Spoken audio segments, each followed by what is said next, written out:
आटपाडी तालुक्यातील शेटफळे येथे वृद्धेवर मध्यरात्री घरात घुसून जीवघेणा हल्ला करून अंगावरील सोन्या चांदीचे दागिने लुटत रॉकेल ओतून त्यांना पेटवून दिल्याचा धक्कादायक प्रकार घडलाय।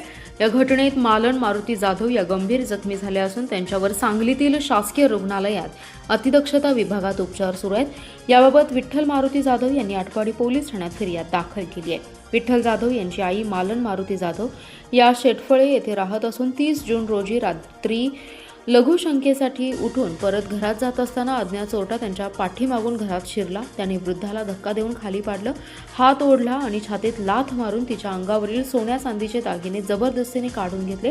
त्यामुळे भयभीत झालेल्या वृद्धेने आरडाओरडा सुरू केला। नंतर चोरट्याने जीवही मारण्याच्या उद्देशाने अंगावर रॉकेल ओतून काडीपेटीने पेटवून देऊन पसार झाला। यात वृद्धा गंभीर जखमी झाले असून त्यांच्यावर सांगली येथील शासकीय रुग्णालयात उपचार सुरू असून तब्येत गंभीर आहे। या प्रकरणी अज्ञात चोरट्याविरुद्ध आटपाडी पोलीस ठाण्यात गुन्हा दाखल केलाय। गुन्हा अन्वेषण विभागाने मात्र तोंडावर रॉकेल टाकून पेटवून कोणी दिले आणि का दिले याचा तपास सुरू केलाय। या चोरीच्या प्रकरणात 45,000 रुपयांचा ऐवज लंपास झालाय। या घटनेत सुमारे 5 ग्रॅम वजनाची सोन्याची माळ, 5 ग्रॅम वजनाचे कानातील झुबे, 4 ग्रॅम वजनाच्या सोन्याच्या कानातील वेल तसेच 30 भार वजनाचे चांदीचे पैंजण असा एकूण 45,000 रुपयांचा ऐवज चोरी झाला। या प्रकरणी आटपाडी पोलीस ठाण्यात अज्ञात चोरट्याविरुद्ध गुन्हा दाखल करण्यात आला।